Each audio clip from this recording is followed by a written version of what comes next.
Okay, so good afternoon, all my friends. I think we are innovating this traditional group of friend meeting of the UNOSC. We are trying to have a much more interactive dialogue, not only with member states, but also with the different stakeholders of this complex society we have the chance to live in.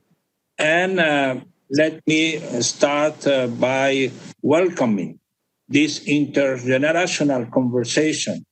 And I thank all of you for making the time to join this conversation. I will make very short introductory remark myself, and then I will give the floor to my colleagues and Under Secretary General Vladimir Voronkov, Director General Diane Katie, Her Excellency Ambassador Sima Bahous and Mrs. Corinne Momalvanian. And then we will open the real stuff, the conversation with the UNOSC youth alumni, whom we are very proud of their accomplishment. What I truly like of this session is that we get to listen and to be informed by the voices of youth. It continues the dialogue that Secretary General began this past January when he launched a series of open dialogue with youth to mark the 75th anniversary of the UN. In the declaration, the commemoration of the 75th anniversary of the United Nations, they refer to youth as the missing piece for peace development. To build a better tomorrow, we must listen the voices of young generation as we chart the course for rebuilding a better world.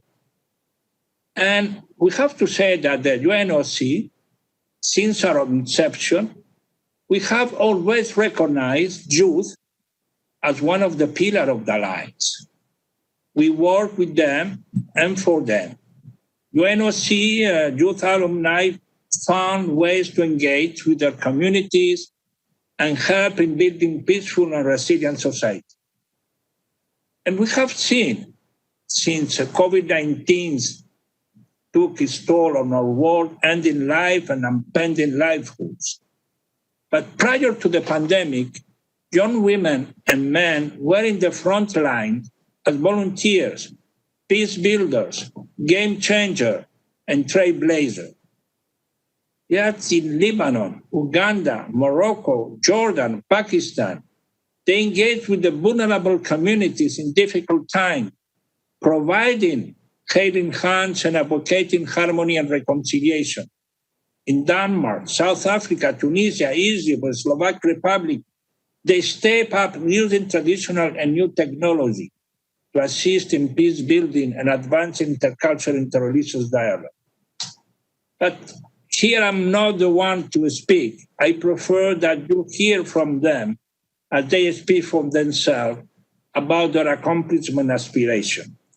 And I have to say that this webinar came as an inspiration of our friend, Mrs. Aya Chebi, African Union Youth Envoy, that is with us today. In one of our previous webinars and conference, he mentioned this intergenerational conversation, something that unfortunately is missing in the way we work. And I think what the pandemic has shown to all of us is that we have to change the methodology, how we are going to work together. And I think the voice and the engagement of youth is paramount, it's essential for all of us. So I now stop my introductory remark, and now I give the floor to my dear friend and the Secretary General, Vladimir Voronkov, the UN Office of Counterterrorism, who has met with some of our alumni in 2018 during our past global forum. So, Vladimir, you have the floor. Yes, thank you very much for giving me the floor. Good morning, good afternoon, good evening, dear friends. I am very grateful to my dear friend and colleague, Mr. Miguel Moratinos, the High Representative of the United Nations Alliance of Civilization, for having invited me to participate in this interactive event. We all heard over the past days the United Nations Secretary General urging us to put young people at the heart of our collective efforts to recover from the COVID-19 crisis, to build back better, to rethink and re-energize global governance. So I am delighted to be a part of this intergenerational discussion with future leaders and decision makers from around the world. Young people can have and are having a positive and powerful impact on the world right here, right now, not just in the future. Still, the future we need, the future they want, depends on us investing in the children and young women and men of today. The spread of COVID-19 has faced families, communities, and entire nations with great uncertainty, disruption, and fear. Terrorists are trying to take advantage of the tragedy and to intensify their operations, challenge states' authority, and invigorate their propaganda efforts to prey on captive audiences. Millions of people confined to their homes, millions of youth out of schools and out of jobs.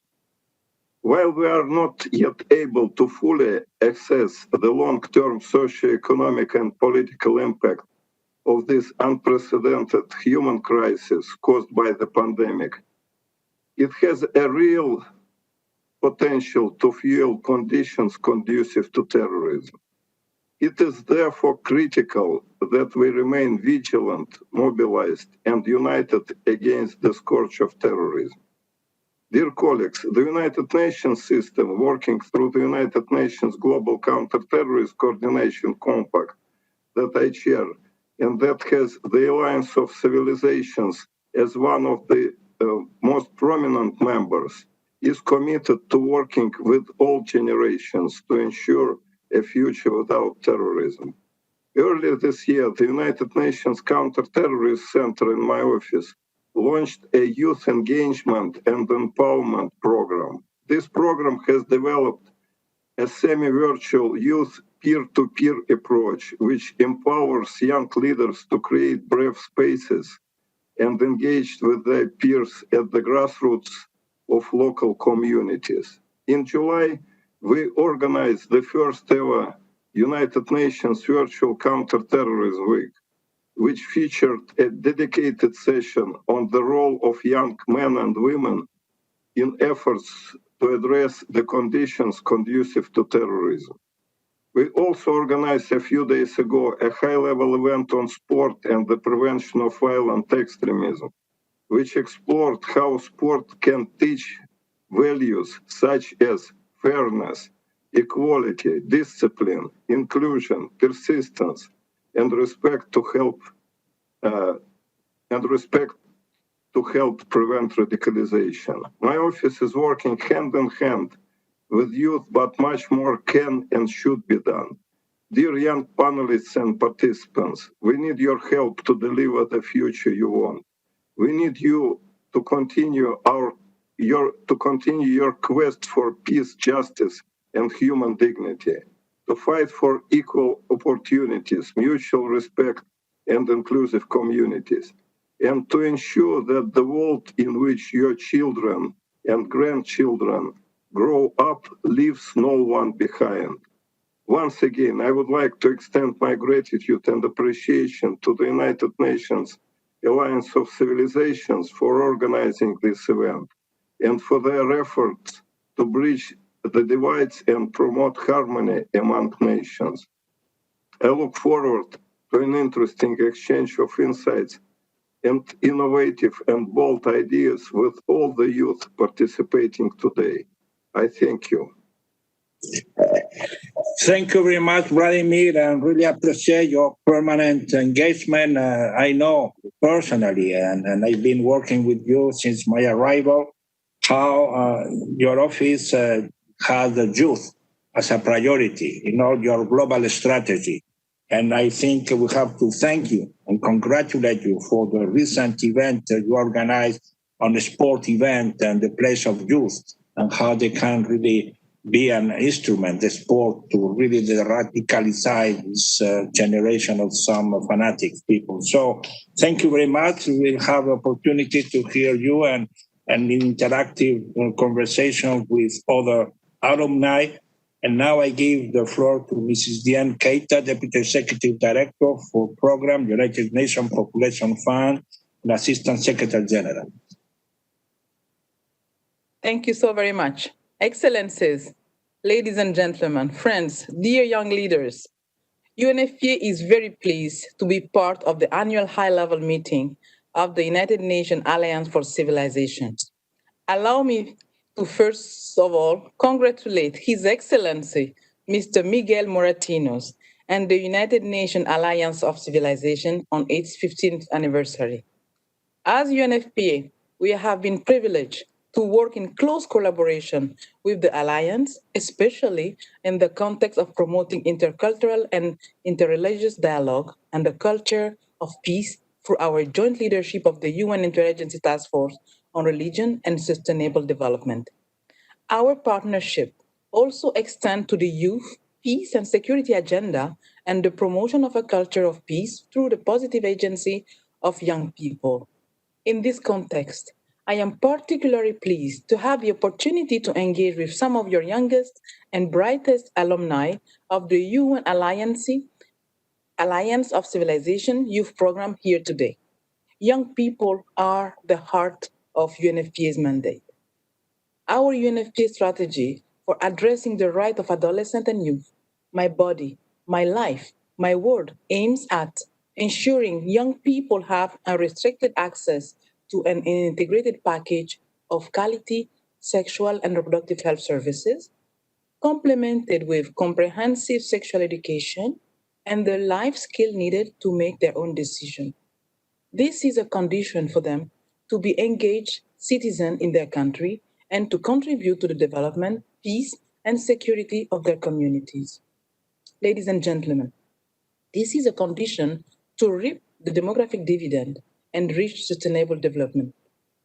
UNFPA and the Alliance share many priorities, and among those is the understanding that success depends on the willingness to listen carefully to young people, to understand how they think, what they believe, what are their hopes and dreams. For the progress study on youth, peace, and security, which UNFPA leads with the Peace Building Support Office, we consulted thousands of young people around the world. The message was clear.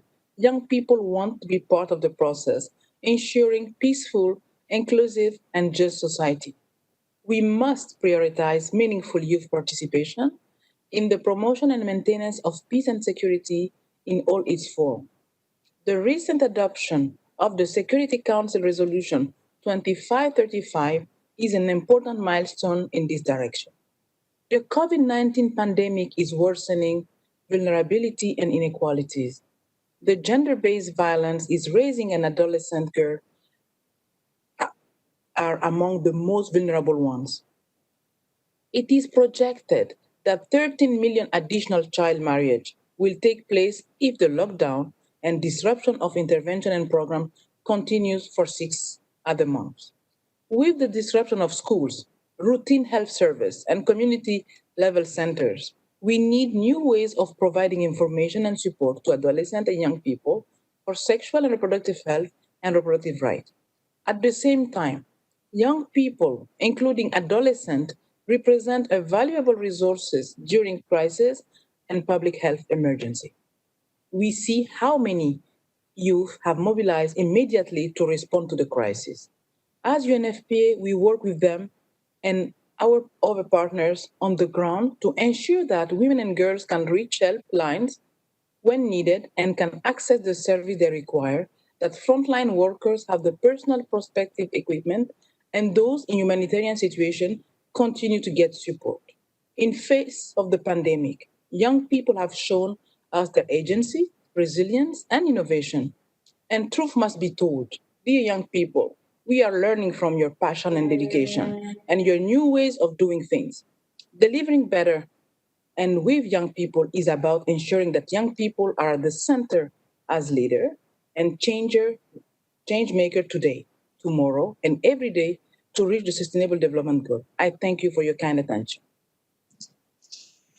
So thank you very much, Mrs. Keita, for your very enlightening words and always the support of UNFPA in our work, in our common endeavors. And as you say, I mean, the young people is the changer. They have to change for a better future.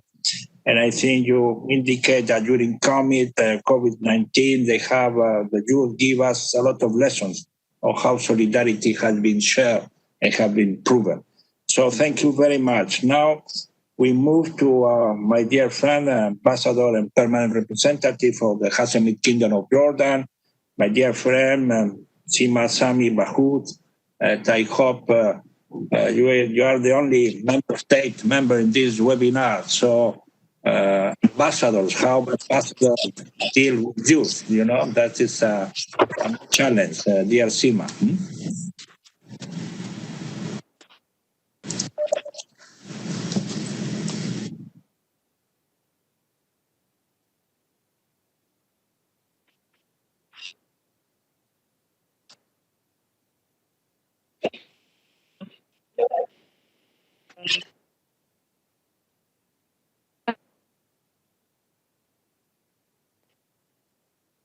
I would like, thank you. We celebrate. Happy to see you, SG Voronkov, also my good friend, and also colleagues from UNFPA and the Kofi Annan Foundation. My thanks also go to the distinguished panelists and the young special guests who will undoubtedly enrich our discussion today. I am very happy to see that 12 young leaders are participating, one of whom, a young lady from Jordan, Farah Al-Alami. We're proud of you, Farah, and of your work, and also proud of all the young panelists from the Arab world, from Africa, from Asia, and from Europe. These young generators of peace, with their energy, with your creativity, and with your innovation, you are our human capital and our beacon of hope in the face of threats of peace and security. You are the drivers of societal transformation, especially in diverse developing countries. I must say at the beginning that Jordan strongly believes in the important role of young people, and we have proved that many times in building healthy, peaceful, gender equitable societies, and also in realizing the SDGs and ensuring a better future. And we were the first country to introduce the Youth, Peace and Security Agenda, the first country ever to introduce this agenda to the United Nations Security Council with the unanimous adoption of the resolution of the Security Council 2250 in 2015. My country's commitment is unwavering to enhance the lives of young people. I must also say that I have 5 major points I would like to highlight today before we start the discussion. The first one is has been already touched upon. It's the crucial role of young people and young leaders during these uncertain times. We have seen the repercussions of COVID-19 on our countries, on our societies, on our economies, on our lives. But we have also seen how youth have been at the front line, how youth energy has been renewing and refreshing our responses to COVID-19. We have seen how youth have been at the front lines in supporting hospitals, in supporting health workers, in even supporting research center, and also in delivering food and sanitation to vulnerable populations.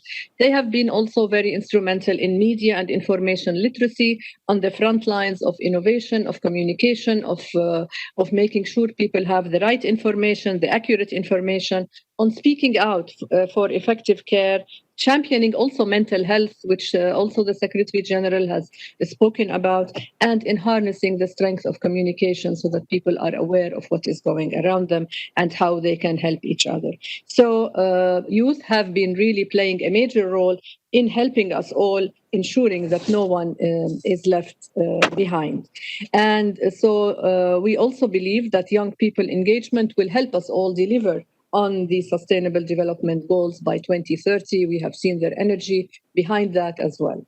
The second point I want to say is that youth play a critical role in conflict prevention and peace building. We have seen how COVID-19 has maybe delayed their responses as young peace builders and human rights defenders from mobilizing efficiently, but we must continue to help young peace builders to play an effective role and a meaningful role in implementing the UNSG's call for a global ceasefire and in helping bringing peace and political support in the sense of helping youth be a part of the peace and security agendas of everywhere in the world.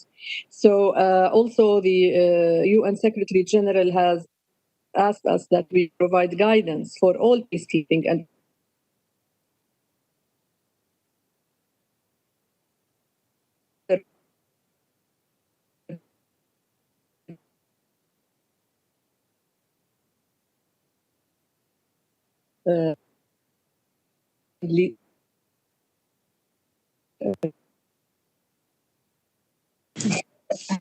major this young people have to live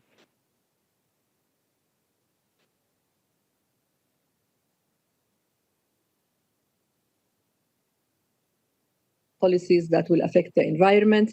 They can make their homes, their schools, youth organizations more environmentally friendly by adopting environmentally friendly practices, recycling, etc., etc. And they have proved, you have proved, young leaders, that you can do that.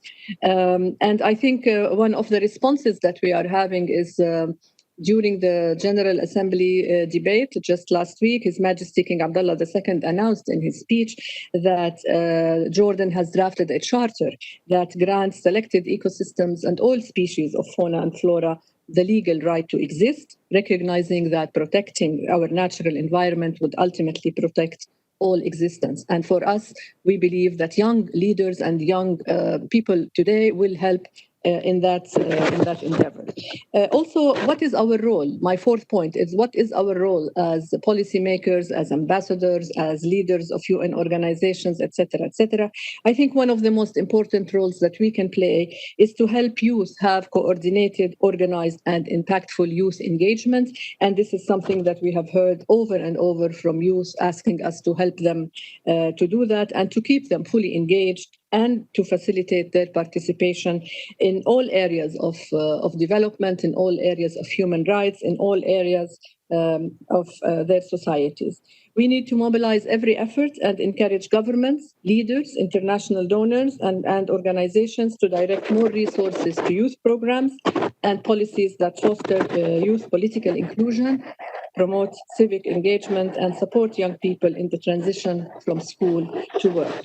We also need not forget women and girls and children, especially those with disabilities, that we need also to support them and see how best we can support them.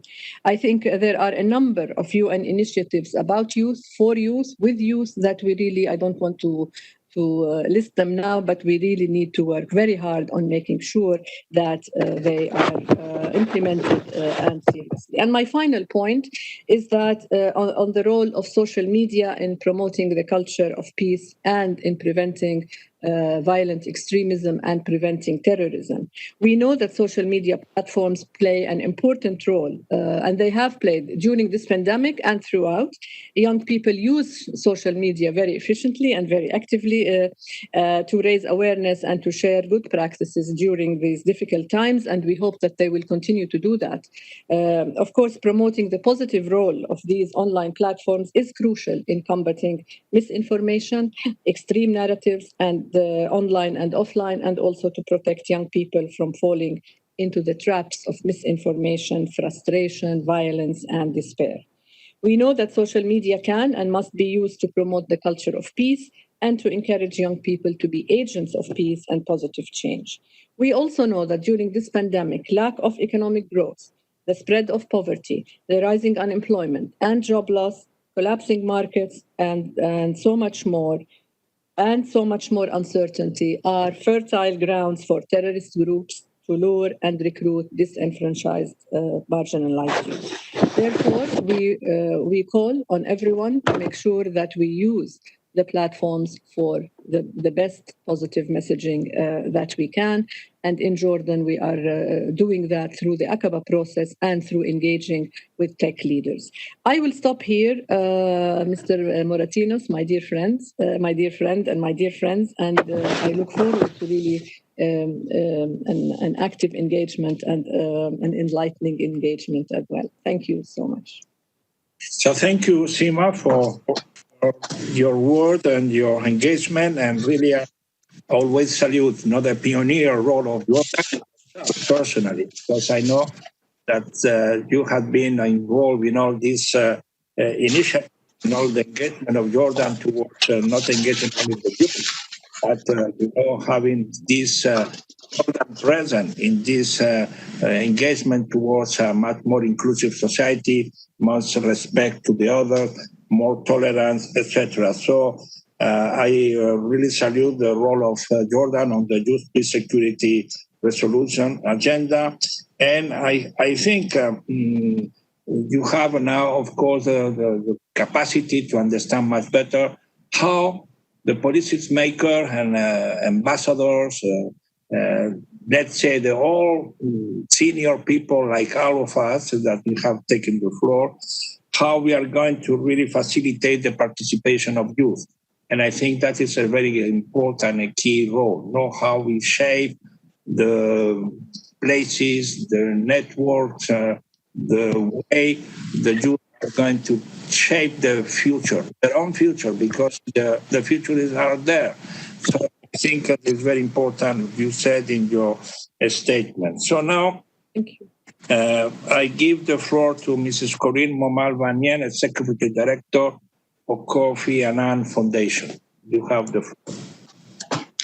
Thank you, High Representative, Excellencies, ladies and gentlemen, dear friends. I'm really very happy to be participating in this event today, and this for two reasons. First, it's always a pleasure to work with the Alliance of Civilization. We are more than friends. I think we're nearly family, because after all, we kind of share a father. No, so we're nearly family. Our late founder, the former Secretary General of the UN, Kofi Annan, established the Alliance of Civilization to build bridges of understanding, foster dialogue among peoples across diverse cultures and religions, and to help counter the forces that fuel polarization and discrimination and extremism. And these are the exact same values that guide our work at the foundation, the values of inclusion and peace.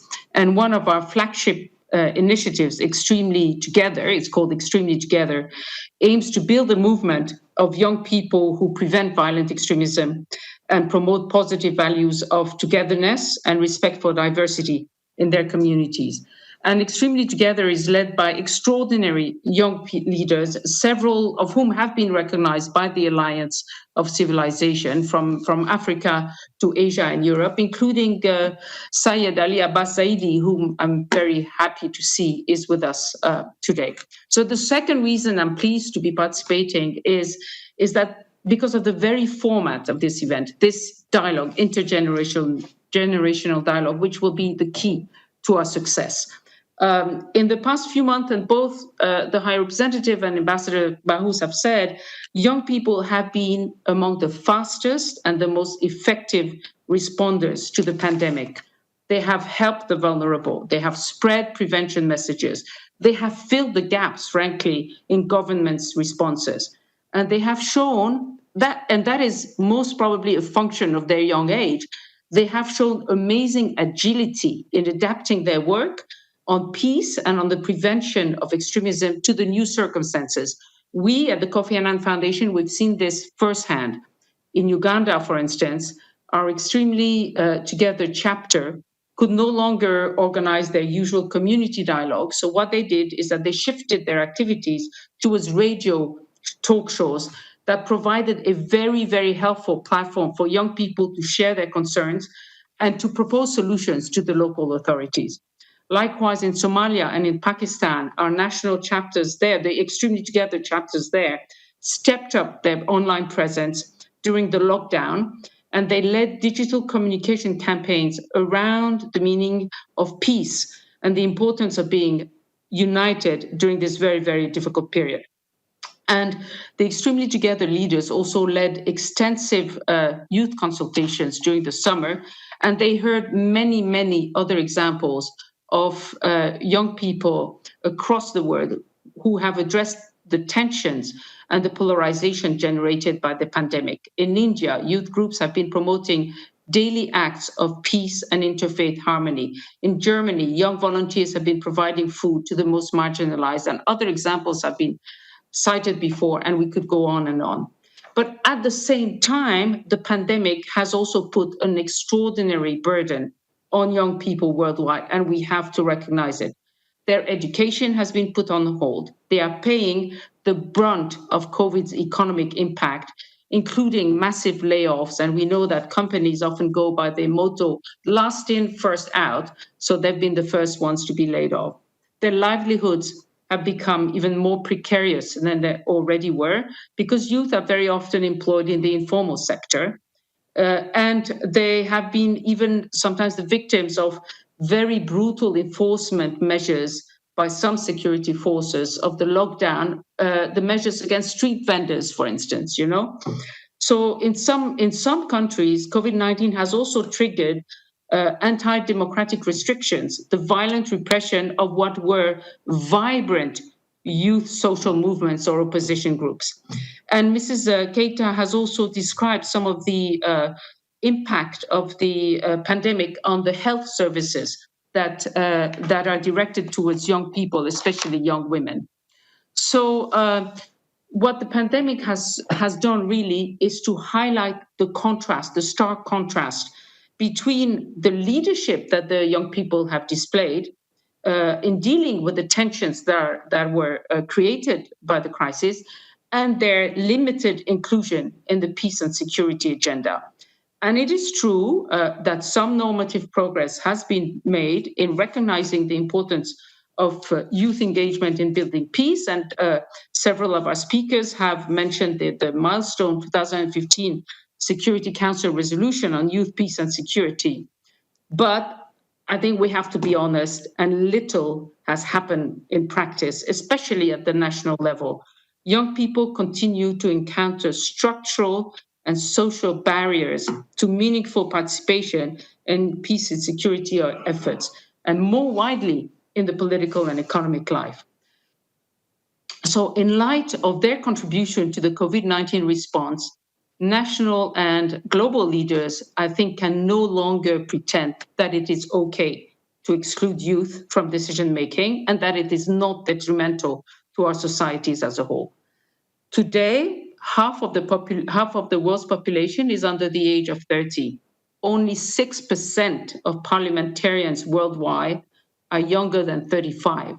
So we need to address young people's increasing distrust in institutions if we are to solve the most pressing challenges of today and build up the world's immune system to all the crises that are still to come. This one is just one of the first ones. So we can only do that through a true intergenerational effort. So I really applaud the Alliance of Civilizations initiative in organizing this conversation today. Kofi Annan said, and I quote, "Any society that does not succeed in tapping into the energy and the creativity of its youth will be left behind." End of quote. I would go even further. I would say it will be defeated. So I really look forward to this panel discussion with our young and not so young peace experts today. And thank you very much for having us.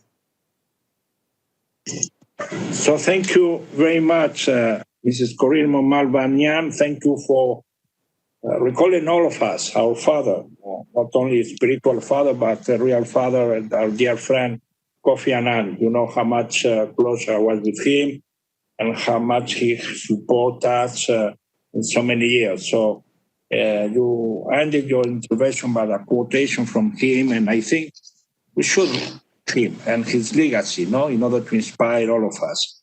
And you are absolutely right. I think COVID-19 unveil the missing gap that still exists between leadership and this youth generation. And that we are asking them to behave, we are asking them to engage, we are asking them so many things, but we don't give any framework to participate in a systematic and effective manner. So I think that's something that we have to learn.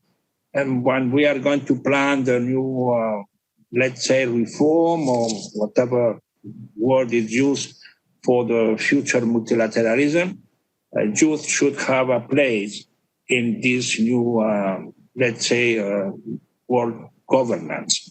So with this 4 intervention, I would say we have finalized the senior part of our webinar. So we need a trade union. We need to give the floor to the voice of the youth. But in between, we have our friend Mrs. Ayachevi. Is young, so she belongs to youth. And you are part of the establishment. So, so you now are going to be criticized by your partners, your young generation, because you are representing the African Union. So you want the one who inspired us to have this intergenerational conversation. So what do you expect from our webinar today? How we are going to learn and to discuss between young people and senior people and learn all of us in the way we can move forward in the near future. So, Aya, the floor is yours. Thank you so much, High Representative of the United Nations Alliance of Civilization. Thank you for being our champion, the champion of the youth agenda, as always. Greetings from Addis Ababa. It's the end of the day, this part of the world. And I'm extremely glad to end my day with this important intergenerational conversation. Among UNAUC alumni, I'm a proud alumna myself. Hi, everyone. Farah, Hafez, Thomas, Teresa, Mohammed, Ahlam, everyone else. Hi, Madame Nihal. Hi, Paloma. It feels like a reunion, so we need to do more of this, High Representative.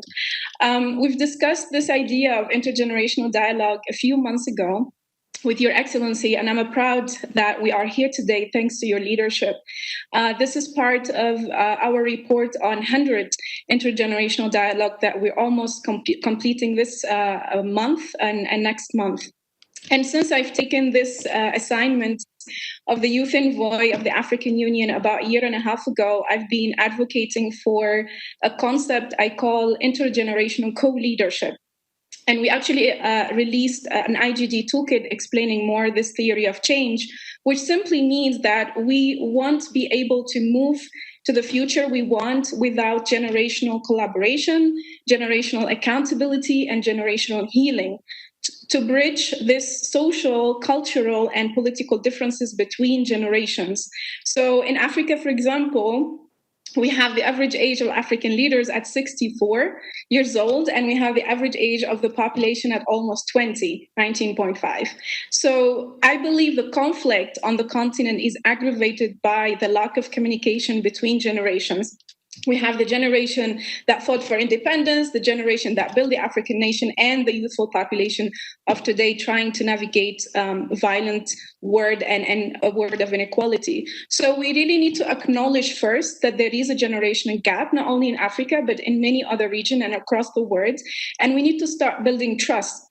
So our generation doesn't really want to take the torch passed to us or the baton or inherit systems we didn't co-design. We need to co-lead now, to co-create, because the more young people occupy the public and civic spaces, the parliamentary seats, the negotiation and mediation tables and processes, the more we will realize that future we want. The more youth would choose peace actually over violence. We have just concluded 6 regional intergenerational dialogues in Africa and the diaspora as part of Youth Silencing the Guns campaign launched by the African Union in July, just a few weeks following the milestone adoption of Continental Framework on Youth Peace and Security by the AU Peace and Security Council. And we've reached over 7 million youth and over 1,800 participants directly in these dialogues. And it was really inspiring to see young people caring about silencing the guns agenda and leading the conversation with ministers, ambassadors, and parliamentarians from member states, not to complain, but to challenge the leadership and to bring solutions to the table. So that tension is there, but we need to have honest conversation and start to have these intergenerational spaces everywhere. I think as the UN and the African Union, we need to convene and facilitate more of these platforms and provide the tools, the skills, the resources for thousands, if not millions of youth to drive the agenda on the ground because they are willing to do it. And them showing up today and showing up in many of the other conversations shows that they're willing to do it and they're interested to engage. I think we are also the most civically active generation in history, the most connected, better educated, the coolest generation, and there is a lot of potential, if empowered, to realize that future we want. Some of the interesting outcomes I'd like to share with you today as we go on to the different panels and conversations. We will publish a report on the findings from the intergeneration dialogues and the consultation COVID-19.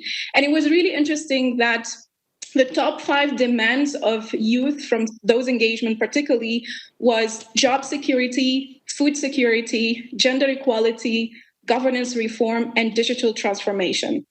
And even when we asked young people what is their priority between to be free conflict or to silence unemployment, poverty, and hunger, to silence gender-based violence, to silence corruption, or to silence climate crisis, it wasn't security the first priority for young people. It was unemployment, poverty, and hunger. And many young people say that we may not die of COVID-19, but we may die of hunger. We may die in the Mediterranean. We may die with the existing challenges we have that has been exacerbated by COVID-19. So these challenges are not new. And these demands are not new, but we need to really consider moving from the youth peace and security agenda into the youth peace and development agenda, because this is what matters to young people. We should not ignore data, and our government should create the enabling environment for jobs, prices, should invest in digital infrastructure, and let young people innovate and let young people disrupt using technology. Let young people create livelihoods for themselves, because this would help the whole ecosystem to flourish. To conclude, I want to tell my peers at UNAUC Alumni Network, I think it should be our generation mission to silence the guns and violence, because we deserve peace. And we have many superpowers. We have the demographic power, the digital and innovation power. We have the voting power and mobilization power. We can vote anyone in, anyone out because we're the majority of our population. We have the youth accountability power. And we just need to unite and rise above national, racial, ethnic, religious, and other differences, and to be first human. Also, before I conclude, I want to invite UNOC alumni to nominate young peace builders to the Youth Silencing the Guns Award. We opened the call on Peace Day, and it's running for the next 2 weeks. We'll provide seed funding to people like you who are on the front line of peace building. So do nominate and share with your network. Thank you again, High Representative. We are extremely honored to collaborate with you on this dialogue and hopefully future intergenerational dialogues. Thank you. So thank you very much, Aya Chebi Aya, for, as always, inspiring words and engagement. I think you are absolutely right. We have come to this, let's say, intergenerational co-leadership. I mean, if we want to shape the future, we cannot do without you, without the youth, and we have to find a way.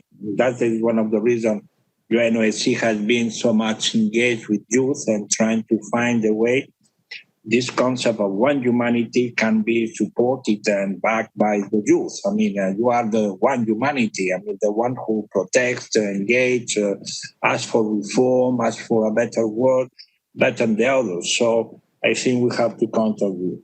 I also very much in favor of you said, of course, security is a key word. We have our friend Vladimir with us, so we are absolutely aware of the threat about security and either terrorism or COVID-19 or health or whatever. But I think Vladimir will join us with looking for the root causes. And I think to have this peace development agenda for youth is also fundamental. So one of these intergenerational conversations should be about how SDG, not only one EDG, not only climate change, but the whole list of 17 goals are, let's say, the real base for the next generation and for the today's youth generation. So I think there is a lot of things, and we will express our thanks for inviting us, Peace Builder. We will be responding to you. We will be very positive. And I think let's go to start the first cluster of youth, peace and security. And I'm going to present the first alumni, the three first young people that are going to give us, the first reaction to this conversation. And then there will be question and answer among the panelists in order to give much more, let's say, active and live form to this webinar. So I will present first Farah El-Amir. It has been already presented, introduced by our friend Sima, the ambassador of Jordan. I think it's been a young peace builder on the third edition, and we are very proud of what he has been doing in engagement with social entrepreneurs in the MENA region. So I welcome you, Farah, of this webinar. Then I will give the floor to Mrs. Salaf Lamkuntar, also, for Afaf, no? Lamkuntar, yes, sorry, the pronunciation in English, no? From Morocco, also colleague of Farah. They work together in this Young Peace Building program. And finally, Tomáš Horváth from Republic of Slovakia, and that was a fellow of 2017. So the first I give the floor is Mrs. Farah El-Alami. You have the floor. Thank you so much. Allow me first to start by thanking you all for organizing this event and for allowing us to share our voices and thoughts on the youth peace and security resolution and the youth role in their societies. The question for me as a peace builder isn't in the targets which are set for youth engagement and role in their societies, yet in the actual achievements and support of those youth on the ground. As we observe the crucial role which youth have played during the pandemic with the collaborative voluntary efforts they've shown to help their societies recover from the implications. In Jordan, we have many great examples of that. Some have been shared during this event, some have not been yet shared, and across all countries all over the world, the youth have played a crucial role to support their societies. Their participation in the planning yet was not of a great effort. The planning for a response and implementing those peace-building projects across the world. Yet the responsibilities of the member states in the implementation of those resolutions and facilitating the needed resources to empower the youth to engage and to respond to the humanitarian evolution, yet to be weak and to be addressed. That's why I believe we're meeting today to see what framework can address this and what work plan can take this forward with an action and actual achievements for the member representatives. As the need of the engagement of youth and utilization of their energies is capitalized by the emerged unexpected pandemic, the youth have yet been addressed in many resolutions, short-term interventions or resolution, if we can call them. UN Resolution 2250, which was passed in 2015, UN Resolution 2419, which was passed in 2018, and UN Resolution lately in 2020, the 2535. This speedy advance of youth peace and security both demonstrates the growing momentum and interest of policymakers in youth inclusion in policy processes. Yet it remains within the framework of contextual texts which youth would like to help in at least making them words to action. The main concerns for us in those short-term interventions is that not the way they shape, because each resolution comes to complement the previous one, yet the measurement and the monitoring of the implementation of those resolutions. Because the UN and the in-country implementation of monitoring the key actors accountable of their actions remain a bit weak from a youth perspective. As underscored by the Missing Peace and We Are Hope reports, among other challenges, a wide disrupt gap between policymakers and youth builders in country context remain a huge obstacle for youth, peace, and security agenda. Therefore, allow me to speak without official words and papers and express how peace builders around me sees those gaps. By the increasing youth participation in drafting resolution, the last resolution was drafted within the participation of youth, not fully, yet decreased. And we are facing now a changing dynamic with the high percentage of youth taking place in the COVID response within their communities. The GAD concept, which is very well known in the humanitarian sector, gender, age, and disability, is also not being fully adapted nor integrated in those resolutions for youth. The interventions which are ongoing to support youth nowadays allows for the minimum spaces for youth to feel the freedom of taking their own choices and causing an impact and changing their societies. But within the near future, with this emerging needs, this might not be the case, especially that there's a huge shift from the development sector to the humanitarian sector. As the emerging needs was addressed earlier, the needs is for livelihood, health, security, different kind of interventions that might shift the focus from the development. And if we want to address this, and if we want to neglect, or if it happened in the near future that the youth role to build peace at grassroots levels is neglected, we will suffer even from further conflict. And we will need to be addressing different emerging issues that might not have been expected. The work and systematic framework, as mentioned, is crucially needed to make the words come to action and the empowerment and utilization of existing energies come to real light, let's say, and on the ground. This event, to be honest, I was privileged to be among the other youth peace builders, and it allowed me to feed my hope of changing the existing modalities, and it allows all the youth who are here at this event to represent their thoughts, at least to address those issues and gaps across the generation to fill the existing gaps and find the way forward to empower, engage, and utilize youth energies in the best way forward. Thank you. And I speak the mic. So thank you, Farah, for your clear presentation and a very clear analysis of what we are at this stage. And I think your colleagues will continue to answer this concern.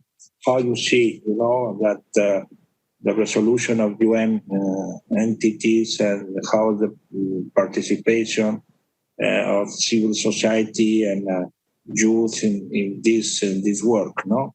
So you have given us a lot of proposal ideas, and that I think are going to be discussed. So now I go the floor to Mrs. Afaf Lamputa.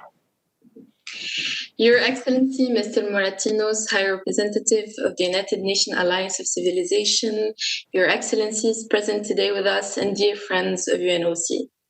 20 years after the adoption of the United Nations Security Council Resolution 1325 on women in peace and security, now it is the youth turn to have their own resolution on their involvement in peace and security efforts. That is to say, the United Nations Security Council Resolution 2535, which actually was preceded by the Resolution 2250. These resolutions are of a valuable asset for the work of young people engaged in civil society to foster their inclusion when negotiating or implementing peace agreements. Morocco, in line with these resolutions, as it has a long story for standing for peace and coexistence, in 2019, the United Nations General Assembly unanimously adopted a Morocco-proposed resolution on the promotion of interfaith and intercultural dialogue for our fight against hate speech. As a young Moroccan project holder interested in coexistence and connecting different narratives, I adhere to the content of these resolutions. My commitment to these resolutions is natural, as my experiences led me to this point, here today with you. Through these experiences, I learned how to get closer to the reality of the human condition. I worked closely with asylum seekers and refugees with the UN Refugee Agency in Morocco, which helped me understand the conflicts and circumstances these people run away from and hardships they deal with as a minority groups willing to be integrated in host societies. The experience was not always easy, and yet our commitment as young people in taking part in the improvement of socioeconomic conditions on a bottom-up approach is a way to have a say in policies implementations. I believe we have to work for a world that is as just as possible. And to build this future, young people should act as leaders of tomorrow and engage in dealing with questions like the minority issues, both on national and multilateral levels. Young people can play key roles in fighting against hostile narratives and conflicting memories that make us live in fear bubbles. This is a noble endeavor, and we, the youth, can act as valuable project holders on grassroots level. Our energy and ideas can be of a tremendous impact. The borderless world of internet and technology that we live in today can be of a great value for our efforts as young leaders from different nationalities and cultural backgrounds, while pushing for equitable access to internet for all. We need to use this asset along with many others to widen our perspective and enhance our engagement as young people in peaceline projects, but also to fight against hate speech, as the Security Council resolution also warns that the internet and social media can be used to spread false information and terrorist ideologies. To coexist is the future we want, and our time is now. Thank you for listening.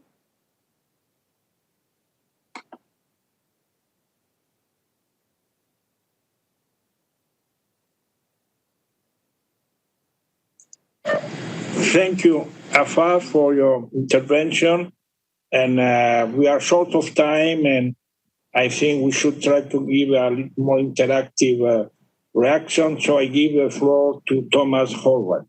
Thank you. Thank you very much. Thank you for having me this evening or afternoon. And thank you, Aya, for this idea and UNAOC to make it happen. I will speak a little bit about Slovakia, my home country, where we have 2 million young people. And while trying to switch to online education during this year because of the pandemic situation, we've lost about 52,000 young people who couldn't join because they either didn't have the device, access to the internet, or both. We need to take into consideration marginalized groups while doing such steps and finding solutions to really leave no one behind. I work on social education and health projects in Slovakia and also in Uganda. And I'm creating spaces to support creativity of youth, spaces where they can show their passion and discover shared humanity. In our society, we do invite youth but sometimes just pretend to listen. Too many times we don't see their words in final documents, in real policies. And then we ask ourselves, why do young people tend to support radical ideas, join violent groups, and vote for far-right leaders? There was a research that showed if only young people in the age of 18 to 29 years old would vote in the latest Slovakian elections to our national parliament, the far-right party, Our Slovakia, would win. The leader of Our Slovakia is currently on trial for the use of Nazi symbols. But what other options are we giving to the future generation when they see or we see actions are not according to what was promised? Young people need to know their actions have the real impact, that their words don't stay in a bubble, in a shadow, somewhere hidden, and taken on the light only when it fits to the current narrative. They need to feel the world can be genuine, can be fair, can be offering solutions to poverty, climate change, modern slavery, and other burning issues. Young people need to feel the positive change is possible. If the global leaders act only according to the chess game, which has already started, and not follow the steps and only follow the steps of others, instead of creating a fair world for all, youth will be lost, young people will fall into despair, join gangs and radical groups, destroy instead of creating something beautiful. More and more young people are feeling anxious and depressed. If we won't be coherent in our actions, we will lose them, because young people are more genuine, and sometimes they don't call it incoherence, they just call it fake. And we need to make sure that our actions aren't fake and our world is more fair and just each and every day. We can't afford to lose the potential of young people, the world where young people choose guns and wars instead of solidarity and love. There is a thin line we draw with our actions, and may it lead to peaceful or. Thank you. Thank you, Thomas, and thank you for your work in your country in Uganda, and thank you for being so clear. And I think that's one of part of new responsibility. The youth have to really be accountable of, I actually say, so we have to be able to provide them with the equipment and the capacity not to behave like that. So now, let's start this interactive dialogue. So I will ask Mrs. Farah Lalani to pose a question to Mrs. Dan Katia. So what kind of question you are going to ask our friend Katia? Farah.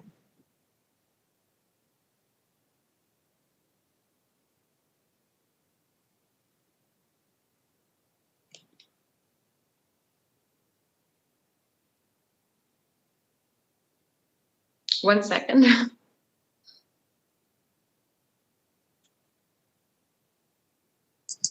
Go ahead.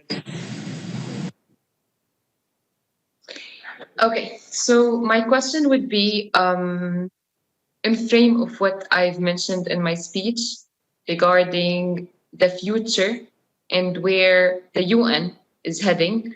We can see that the UN is trying to empower youth, issuing all those resolutions to hold the member states accountable. But within the interventions that are ongoing and the emerging needs from the COVID-19 pandemic, do you see the role of youth within the development sector being utilized, and how do you see the way and approach to that?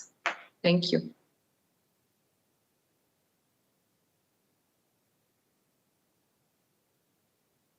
Very good. Yes, go ahead. All right. Farah, thank you so very much for this very important question. And I hope I can live up to your expectations.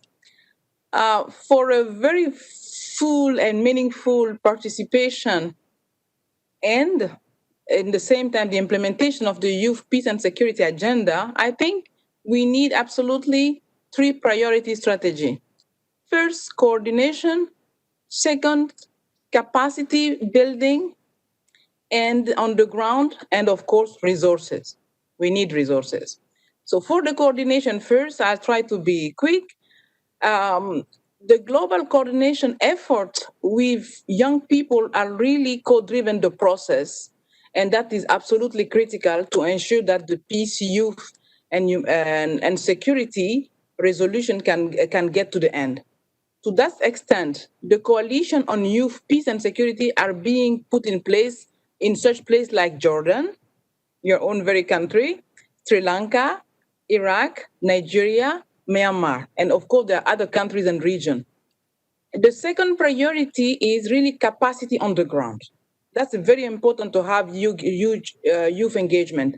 UNFPA and UNDP and the Peace Building Support Office, we work together with many UN partners to support the Folk Bernadotte Academy and are currently developing a UN handbook on youth, peace, and security. And I hope this will help us to have a better capacity building in place.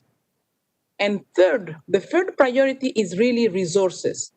To bring resolution to life, it's critical that more resources are dedicated to its operationalization and that youth themselves are given access to those resources. And in that regard, the Youth Peace Building Fund window for youth and women is critical support in that respect. So I hope we will reinforce our partnership more than ever to ensure that. Thank you so very much. So thank you very much for both the question and the answer. I think that give us some elements for conclude this first cluster. I think there is an agreement, and I think understanding, a common understanding. There is a tendency within the UN system that there is an increase, a slight increase, a better understanding of the role of youth, but still we are very far away. The tendency is there, but we have to go ahead. And I think our friend Diane Keita gave us some answer to that. We need coordination, we need capacity building, and we need resources. I have an idea about resources. It's a bit revolutionary, but I will give it at the end of the webinar. You will like it. I'm sure about that. So we move now to the second cluster, the impact of COVID-19 on youth. I think there is two alumni that are going to take part, both of them very prominent, like all of you. I mean, this is Teresa Sade. She's been award of International Innovation Award from Lebanon. They are very much now in the media because they are leading a very important project, our Conseil. Even President Macron, I was told, visit your project. And I think you are being working on the ground in this difficult moment for the Lebanese people and Lebanese country. So that's Teresa Sade, and we have Ms. Madeleine Amoni. I remember I met her in Madrid when we gave her the award of Intercultural Innovation Award in Madrid, a very interesting project about how to integrate child soldiers, and it was very moving. I remember in Madrid they received the second award, but at the end we said, why did you then give them the first award? Because everybody liked your project more than the others. Anyhow, so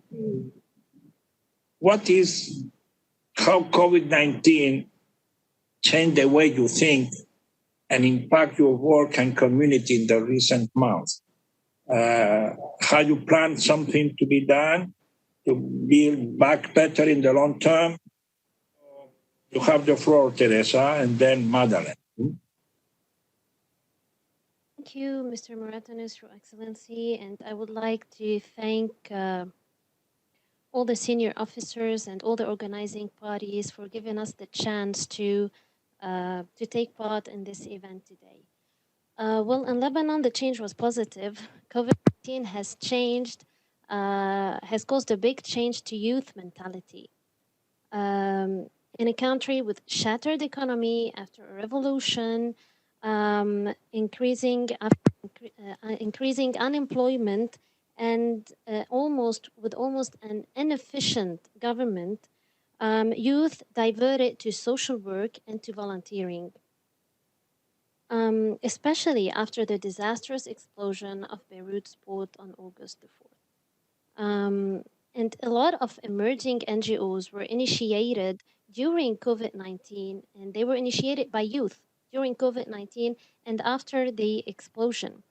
Indeed, as Lebanese young people, we believe that we are expected to do the changes, and we are the one who should be doing the changes away from sectarianism and political speeches.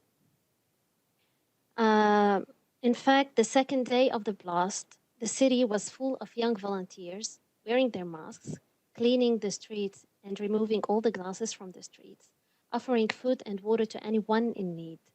In Arc-en-Ciel, for example, the Scouts of Lebanon and hundreds of young volunteers helped in assisting vulnerable families, in distributing food kits to affected families. They helped in providing in-home care for injured people and assessing the needs, while respecting, obviously, all the precautions. And even the migrants, the young migrants, you know, there's a big diaspora, the Lebanese diaspora in the world.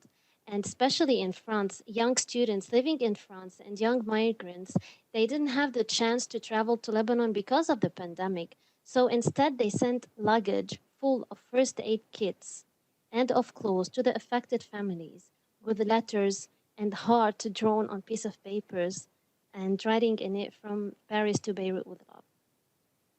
So this shows the commitment of youth, not even in Lebanon, but overseas. And we had the support as young Lebanese people from the international community. They put trust in us more than they put trust in our government. And I think this is an accomplishment. And even what made the huge impact actually was the visit of President Macron. He walked with us in the streets. He talked to us. He sat with us with Arc-en-Ciel. He had trust in Arc-en-Ciel. He had trust in the will of the Lebanese young generation to do the change. And actually, we saw the change in him. He gave us inspiration. And this kind of presidents that we want to see, not just in Lebanon, but in all over the world. This guy removed his mask. I'm sorry to say this, but he removed his mask. He hugged us in the streets and he listened to us. He fed actually our eagerness to change. As for the long-term part, a group of young Lebanese migrants and Lebanese students with Arc-en-Ciel did launch a campaign on social media to raise money to support children, vulnerable children, and to support their education specifically. You know, after COVID-19 and with the switch to e-learning, many vulnerable children in Lebanon do not have access to internet and cannot even purchase laptops or tablets to continue their education. And we do believe that the education is the remaining strong, rich asset that we still have in Lebanon, and we don't want to lose it. We want to invest in it. So this is regarding the long term, because we believe that the education is the only asset that will leave a long-term impact on the Lebanese population for the long term. Thank you. Thank you. Okay, yes. Thank you very much. And we really recognize the role and the way, in general, youth have responded to COVID-19, but in particular in your case in Lebanon, it has been really a model, and I think very inspirational. And I think, well, we will continue to follow what you are trying to do. You are in a existential future for Lebanon, and I think for you and your young Lebanese people, it's the time really to raise your voice and try to support any initiative that can bring stability and peace in your country. So, Madeleine, Amoni, the floor is yours. Thank you so much, High Representative of the United Nations Alliance of Civilization. I'm really honored to be here today to voice out my voice and on behalf of my fellow youth. I work for an organization that is focusing on reintegration of former child soldiers. And I know that that can be a very complex issue to deal with, especially when it regards reconciliation and peaceful reintegration into a community where thousands of children have committed atrocities, having been recruited as child soldiers in those same communities where they are now trying to reintegrate. Looking at COVID-19, COVID-19 has challenged each and every one of us, but there are a section of youth that are more challenged by the COVID-19 impact. Take an example of former child soldiers. They're already struggling to reintegrate in their own communities.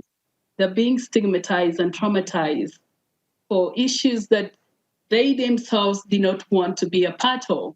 They were forcefully recruited to become child soldiers. But these are youth that we have seen reevaluate themselves during this period, take time to serve in public places, support with community service. For example, we've had youth do peer-to-peer mentorship, especially during this difficult time. I'll give you an example of youth peer educators, especially male positive living ambassadors who are supporting each other to, reach out to the clinic centers where HIV and AIDS ARVs are being given. But because of the distance in which these other youth live in, they try to find means like bicycles to reach out to support their colleagues. This is very commendable to me, taking time to support each other in a very difficult time, especially when you know that you have very little to offer. Young people have also demonstrated resilience by getting to know how to use the internet and social media platforms. We are talking about a region that is still recovering from a violent conflict. They have always remained at the margin of development, infrastructures, education, and this is the youth that are still struggling to catch up with life because of the COVID-19 pandemic. So looking at this youth and their strength to support each other and to work together, it shows me that regardless of the ethnicity, age, social and political behavior, or any other individual differences, collectively, we are all feeling the consequences of the virus. This is why we need to work as a team. We need to have the youth at the center to drive the changes that they want to have. But at the same time, we need to know the categories of youth in the different contexts. There are youth that have never had a chance to go to school. There are those who have had a chance to go to school, but they had to drop out because of poverty. I am saying this because I know and do understand that these are problems that are globally affecting everyone. But let's try to look at the context in which we are trying to support the youth, and then also how the youth are trying to work hard to contribute to the development of their own communities. In my work, we prioritize peer-to-peer training in conflict resolution. Why do we do this? Because if we do not break the cycle of conflict, the youth now are tomorrow's leaders. So we are raising a generation that will continue to live in conflict if they do not know the meaning of peace and if they do not value peace. So with these few words, I have learned during this COVID-19 that re-evaluating ourselves and collecting where we are putting our effort is very important. We need to prioritize areas that we think is a global cause and it's worth our investment. We would like to appreciate the United Nations Alliance for Civilization for giving us the opportunity and the platform to also express our project in the international stage. This was something that was great and highly appreciated by my country because issues of former child soldiers is almost a silent issue. And yet the children continue to live in a generation of trauma. They continue to be re-traumatized by their own experiences, and they are forced to start another cycle of conflict. So this is an issue that we need to support the children to come out of peacefully. Thank you so much. Thank you, Madeleine, for very inspiring intervention. And I agree with you. We have to create a generation of peace, not a generation of conflict. And I think that is absolutely right. As you say, so many positive things. So now, in order to move, I will ask Teresa Assad to really ask a question, to pose a question to Corinne Momal. Was to Madeleine Amoni yourself to put a question to Vladimir Voronkov. Thank you. Thank you. Thank you so much. My question is that there are many initiatives that are aiming at helping victims of terrorism, for example, the child soldiers, and violent extremism. But perhaps such assistance are not felt by small organizations like ours. What are the challenges in broadening and strengthening the assistance to support victims of terrorism and violent extremism post-COVID-19? Thank you. Magdalene, thank you very much for this question. In your intervention, you raised a very important issue. If we are not able to stop this vicious circle of violence by rehabilitating children, it will create a very dangerous situation in future. And you are doing a very noble job. And you know, it's interesting, but I traveled a lot before the COVID-19 to different parts of the world. And in majority of countries, civil society organizations, small organizations, are doing the most important work in this regard, how to recover, how to support children, youngsters in this process of de-radicalization and in the process of joining a normal life. In many, many pieces of the world, it's a really very dramatic story. I was in one of African country 1 year ago, and I met with the representatives of civil society organizations. And it was at the radicalization center created by United Nations in the same place.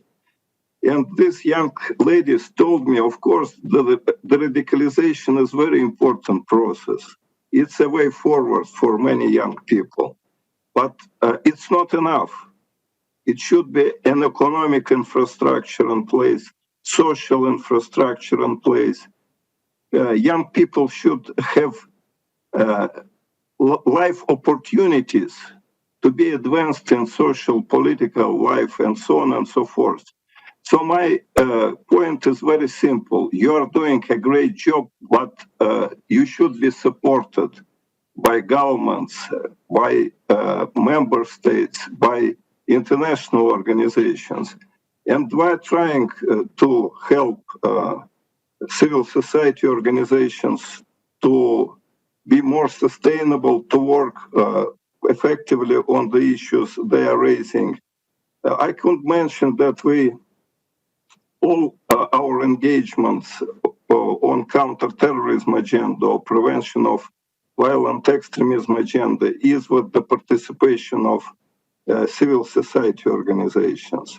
So I could mention a number of conferences we organized as the office together with other entities. For example, in the United Arab Emirates in December, we had a conference on prevention of radicalization of youngsters. United Arab Emirates is a very developed country in this regard. So more than 100 civil society organizations participated in this very meeting. And I know that they got a lot afterwards, they got a lot of financial support from a number of member states for development of these activities. We have our own strategy how to be engaged with civil society organizations. I'm speaking about the strategy of my office. So my appeal to you is very simple, to be in touch with us. Let's try to work together, because I have a feeling that, you know, speaking about victims of terrorism, on the local level, it works rather well. Of course, it's very hard work, But internationally, it's not enough. And we need to draw more attention to this very issue. We need to involve more young people to this work in support of victims of terrorism. And of course, we need to develop these networks of our connections with civil society organizations, like your organization. But you are doing a great job because you are contributing to the future. And thank you very much for this. So staying in touch.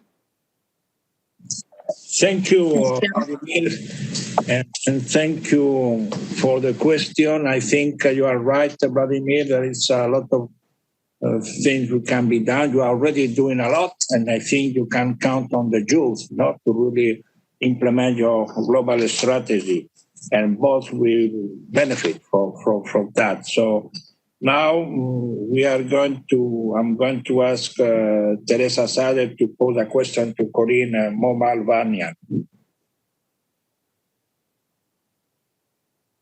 Thank you. My question would be the following. Youth over the world, and especially in Lebanon, are striving to be the leaders of their own future. Now, the young people's ability to adapt and lead in these uncertain times has been critical in the past few months, and especially in Lebanon during revolution, COVID-19, and after the explosion. How can we capitalize on this dynamism and youth-led activism further? Well, Teresa, first of all, let me tell you that we all have been inspired by young Lebanese people in recent weeks. So our heart is with you, first of all. But on your question, I don't want to give you my response. I want to give you the response that was already given, actually, to this question through these consultations that I mentioned earlier, and that the Extremely Together leaders ran over the summer. And they had very specific recommendations on how we can go forward and capitalize on what we've seen. Some of these recommendations are addressed to the UN, to multilateral organizations, to governments, to established NGOs such as our foundation. Some are addressed to you. So I'm just going to mention a few, and we'll put out this paper later. One of the recommendations, which I really found very interesting, was for governments to set up a dedicated institution to scrutinize the potential effects of all new policies on future generations. And there is a very interesting example of this. It's in Wales. The local parliament has passed a law in 2015, which is called the Future Generations Act. And this law makes it compulsory for any government policy to take into account its impact on future generations. And I think that's really an example that should be followed. Another recommendation was for all multilateral organizations to really streamline youth inclusion in all decisions and institutions. It took us years to learn how to streamline women, gender equality in all our work, right?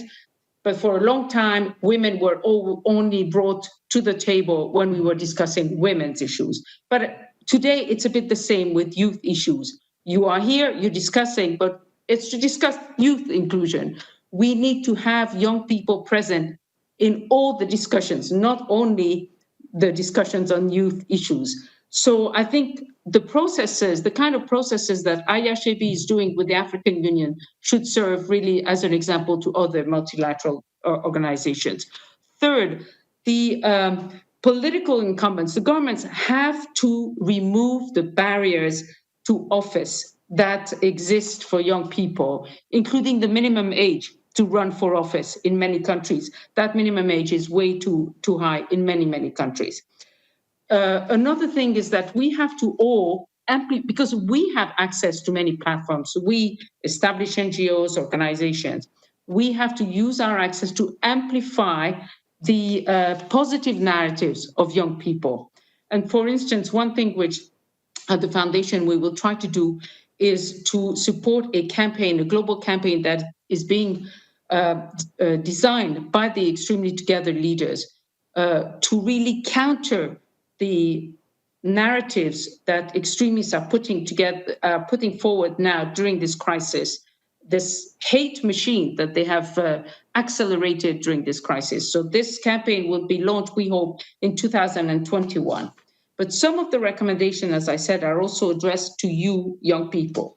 Not that you need any really advice, but let me give it to you anyway, because it comes from other young people. One is you have to run for office when the law permits it. And as I said, we need to make it possible. But it's not only through political parties and so on. You have to show in lots of contexts this collective horizontal leadership that has impressed people so much during this crisis, and that is a characteristic of youth leadership.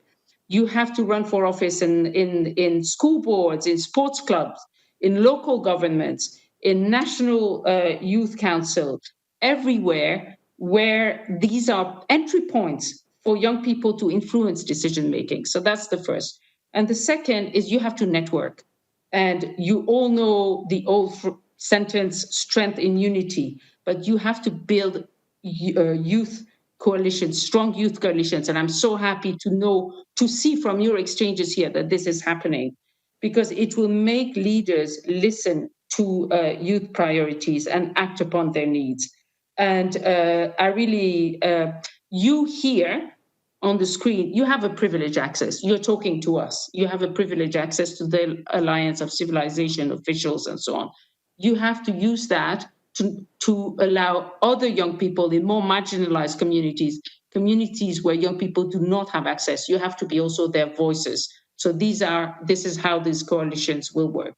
So I am an optimist. I'm confident that what we have seen during the crisis, that the leadership that young people have demonstrated will be a wake-up call and will accelerate the necessary shift. We can't continue seeing you as not ready for the job, and we have to bring you fully in our decision making.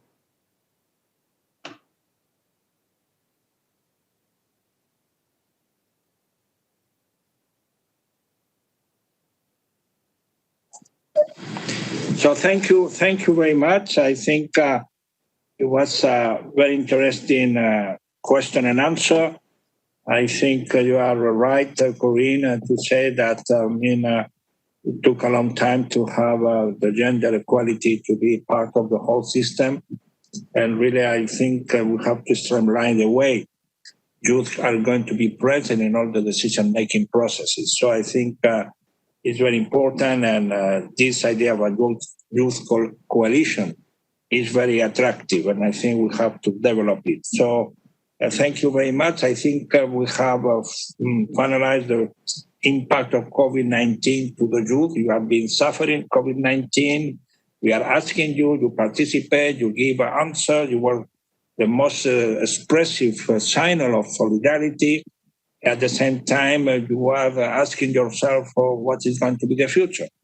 So I think now we have to move forward to the third cluster of hate speech and xenophobia. We have three alumni, Mrs. Luis Canza, from Democratic Republic of Congo. He's one of our participants in one of our flagship program of Video Plural Plus, Youth Video Festival. We have Mrs. Sivasrini Saavedran from Youth Solidarity Fund from Sri Lanka. He's very much involved in the communication and training communication activities. And we have Mr. Mohamed Ghanem, that is a member of the Young Peace Builder from Egypt. So how you have seen in your youth environment how hate speech and xenophobia, racism has been present in the way you try to move forward in your community project, and so how you react to that. So I give the floor first to Luis Kamsa, please. Thank you, sir. My name is Luis Ganza, and my short film "We Are Human" won the I Am Migrant Award at the 2017 Plural Plus Youth Video Festival. I am the co-founder of the Sophie A. Kanza Foundation, an organization that is passionate about youth volunteerism and youth activism. Majority of our work focuses on the rights and representations of asylum seekers, refugees, and stateless people. We strive to achieve our objectives through media, research, innovation, and creating safe spaces for active intergenerational and multicultural dialogues. Winning the Plural Plus Award was a major turning point for our work because of the international media opportunities that we were afforded and exposed to after that. My film was to raise awareness about the dangers around the stereotypes that existed in South Africa towards African immigrants. Since then, things have changed drastically, and unfortunately, they have not improved, but have even become worse in the context of the COVID-19 pandemic. These changes have been on an institutional level as well.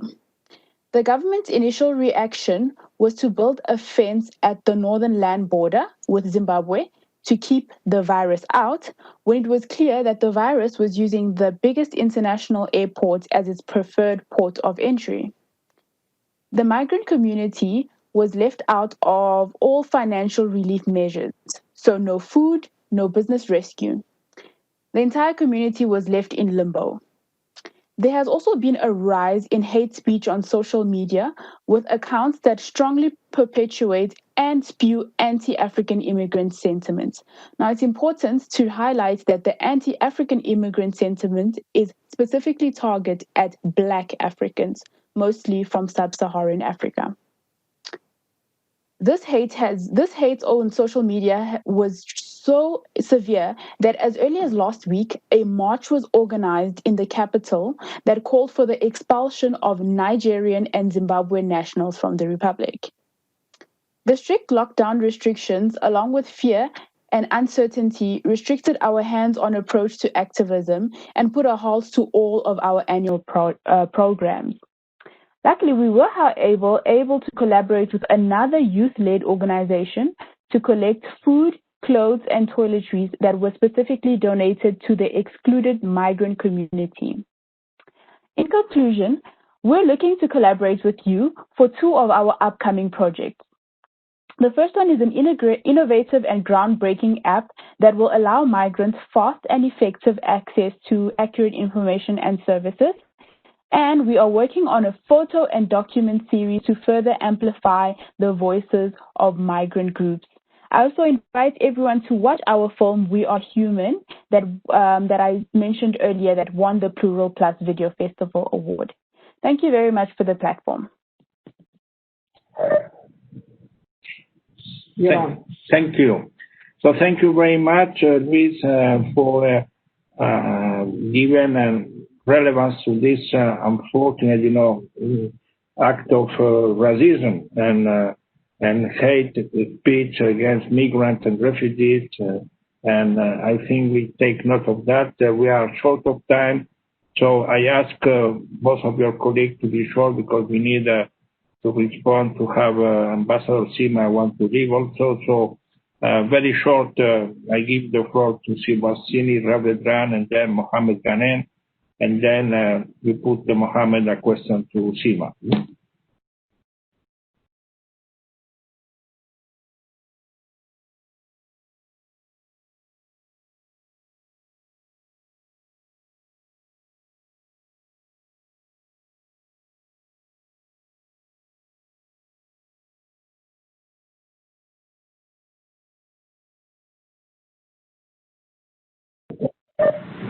We don't hear you.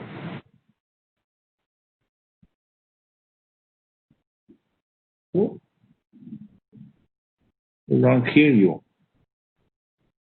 The floor is for Mohammed Ghani. Sirvatsini Ravendra. She's speaking, but we don't hear her. What happened? Maybe you can go to Muhammad Ghani, Mr. Muhammad Ghani. Okay, yes. Ask Muhammad Ghani to respond to the question. Yeah. To respond to the question. Hello. I think we have a problem with Sivasini Ravedran, so we'll come back to you. So now we give the floor to Mohammed Ghanem, and you can put the question to say something and put the question to Sima, Ambassador Sima Bahul. Thank you very much for having me. I hope my voice is clear as well. So thank you for the opportunity and for having me today in this privilege. I have a privilege to talk to you and all the senior officials from the UN, also my friends from alumni. Supporting youth to make a peacemaking project. COVID-19, we see, like for me, it was a wake-up call for all the hate speech that we see on the social media. And also with the event that happened in US, like with Black movement, this was a call to us also to think of our self-awareness and how we see hate speech and all this of what I call spaces rather than safe spaces. It's a safe spaces where people can talk and have the opinion openly on a social whatever platform they use.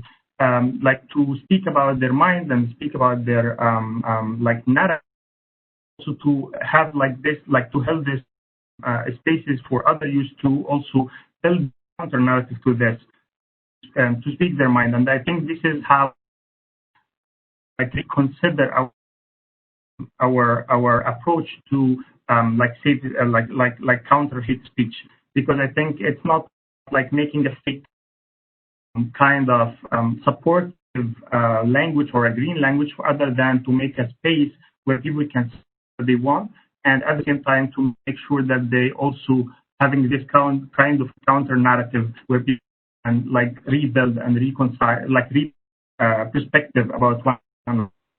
And highlight that I want to working with you and working among youth, and I think this is something that I really like about this kind of planet, is we should celebrate youth and celebrate and appreciate youth work.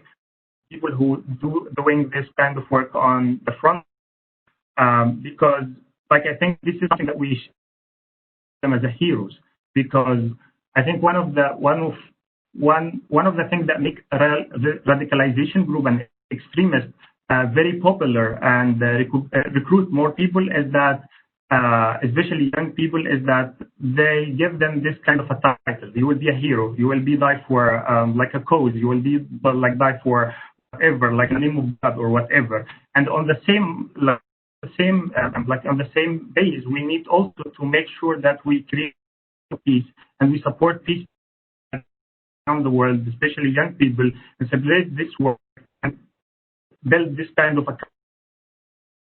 You are also a hero. You are also a hero for making this work, and that's why I really celebrate the work that you are all doing and having us. And I want to have more and more kind of an intergenerational work with young people to celebrate, to make them continue and harvest this kind of leadership and recruit more people in this kind of a movement. So thank you for that. And also I know that we are short of time, so I will also put my question to the ambassador, Sima. And it's a very easy question and hard also to answer, which is how can national government combat the hate speech and while also at the same time protecting the freedom of speech and freedom of.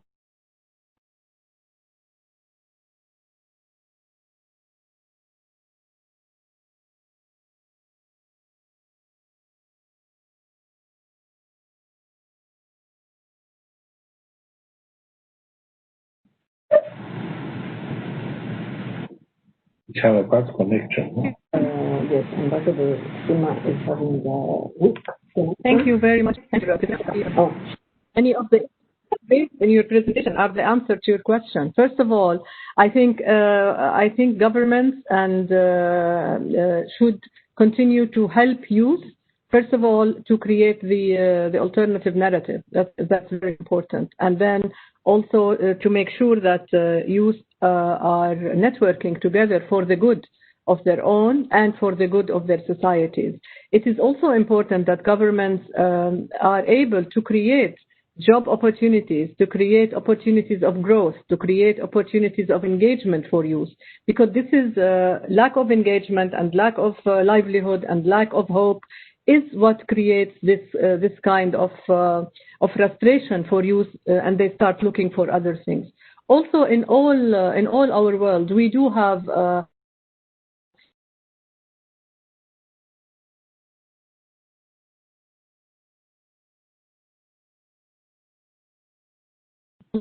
So what are her thoughts on her?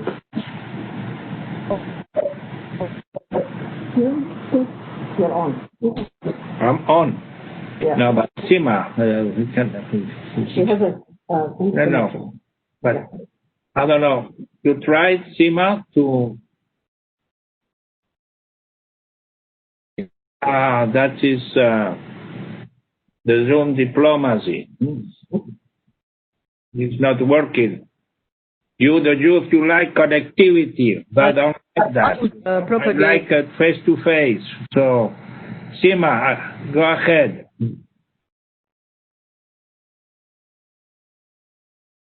Hey, Sima. I think we lost. We lost you. I think we lost you. We lost you virtually, no, in our hearts, no. Okay, it's not important to lose you virtually. We know we are behind that screen. So we go back to our friend from Sri Lanka. He can maybe now give her thought shortly because we are running out of time. So, no.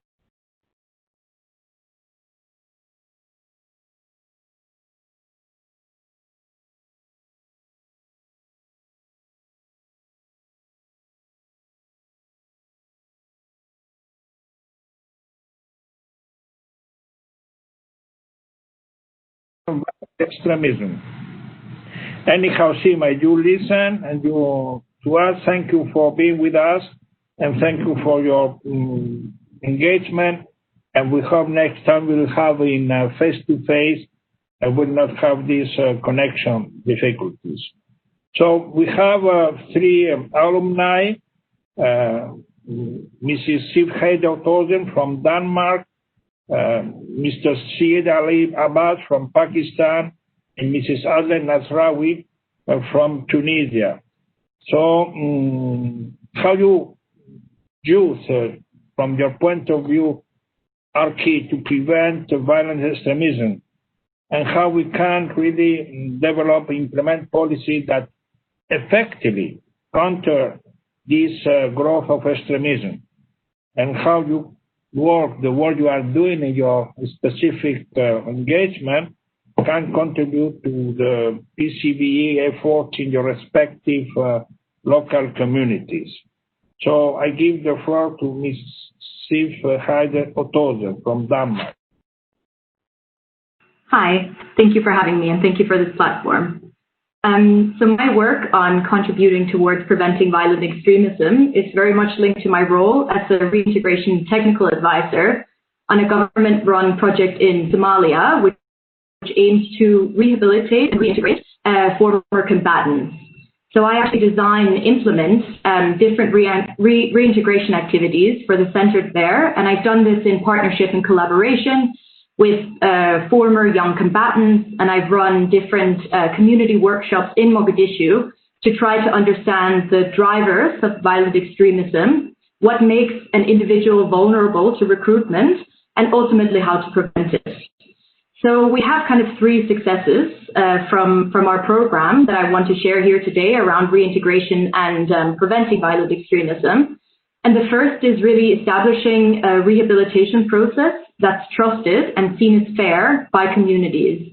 So I think notions of justice are highly important, especially in kind of active conflict environments where, you know, you're seeking to rebuild trust and bonds that have been fractured by decades of conflict within and between communities, but also towards government institutions like we've kind of spoken about today.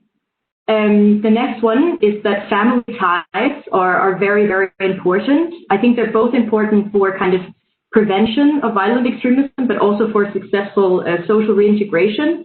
Trying to reestablish these as soon as possible has been really, really important in our efforts in Mogadishu. And we work with a cadre of local social workers that have been trained to do a kind of case management approach. The last one is having access to an alternative source of income. A lot of the research that I've done together with some of my colleagues shows that the drivers of violent extremism are largely economic. So I think that having access to income generation is absolutely critical. And I've actually established a placement scheme at the center in Mogadishu, which aims to link the young beneficiaries inside the center up with small and medium-sized enterprises to try to get them to gain practical skills and to hopefully further their employment opportunities in the future. So through my kind of experiences as a field practitioner, there's kind of a few things that I'd like to raise here today for consideration when we're discussing, you know, the UN's involvement with youth and PCVE efforts. So firstly, I was really happy to see the acknowledgement in the recent progress report for 2250 that was written. It recognized that structural factors are very critical to tackling violent extremism. And it also called for resources for the investment in a kind of whole of society approach to dealing with the underlying causes of conflict and violent extremism. And I don't think that's the point that kind of gets made enough in PCVE conversations. Secondly, and this is something that's been raised by one of my colleagues, there's a gap, I think, between kind of young leaders and practitioners on the ground that are working with PCVE issues and, you know, UN frameworks and resolutions. And I think one way to maybe bridge this gap would be to have more practical guides on how to implement global frameworks and global policies in local settings. You know, how do we roll them down and make them more meaningful to communities on the ground? And lastly, I really wanted to echo something that was written in the 2250 progress report, and that is that I think that we need, within the violent extremism space, we need a better understanding of the gender dimensions within that. And this is a very interesting emergent area that I think, needs more attention. So, thank you very much, Steve, for your intervention and for the work you are doing in Mogadishu. And I think you are right. And I think also echoing Mohammed Ghanem's voice, I mean, if you don't offer to youth new ideas, new elements, new participation, they will radicalize. No, they will not follow what we consider as going to be the best for all of us. So thank you very much. And now I give the floor to Mr. Syed Ali Abbas from Pakistan. Thank you very much. Gratitude to the UNAOC who organized this and respected attendants who are contributing to this very critical discussion. As you know, Pakistan has been grappling with violent extremism for the last few decades. The scourge of extremism saw its peak after the 9/11, when more than 80,000 citizens were killed in terrorism, and the entire social fabric of the country was disrupted. My organization, Hive, has been tackling the menace of violent extremism in the country for over a decade now. I personally chose to partake in this fight against extremism, leaving behind a very lucrative career in aeronautical engineering because I thought it was my primary responsibility to fight this in Pakistan. We have learned through our work that a multi-layered and multifaceted approach needs to be taken to challenge extremism and inspire meaningful youth action. Besides training youth actors in order to build their capacity to resist VE messages and recruitment, we have mounted an ideological response to the attraction of violent extremism by research-backed campaigning and counter-narrative initiatives. We have trained over 10,000 youth across the country and reached out to 10 million in the course of the last 12 years. Even after doing so much, we feel that we have done so less and so much needs to be done. And therefore, we have been pushing boundaries of what CVE or PVE campaigning should look like. We have introduced innovative technologies. Our recent project involves using holographic technology to recreate the founder of Pakistan as a credible messenger against extremism in the country. Our work in mainstreaming minority youth leadership is especially important as extremists wish to enforce a unilateral identity on the masses. Our recent work on intersectional marginalization that minority communities in Pakistan face is especially important from this sense, as extremism, finds a breeding ground on the intersections of the society, intersection of the issues that a society faces. Last but not the least, we have been trying to build an international movement against different kinds of extremism through our initiative Extremely Together, which was founded by Kofi Annan. Extremely Together gathers young leaders with a track record of inspirational work in their communities and transforms them from a ground campaigner to a force to reckon with internationally. This initiative has presence in many countries of the world now, and we are successfully building chapters across the world. Last but not the least, I would also urge the UN system to keep supporting and promoting work against extremism, because humanity needs this now more than ever before. The small battles against extremism have been won in different parts of the world, but the bigger war continues. Especially with the rise of populism and supremacist ideologies across the world, we need to keep our eyes and hearts open and invest in communities to make them more resilient to violent extremism. Thank you very much. Thank you very much, Mr. C. Ali Abbas.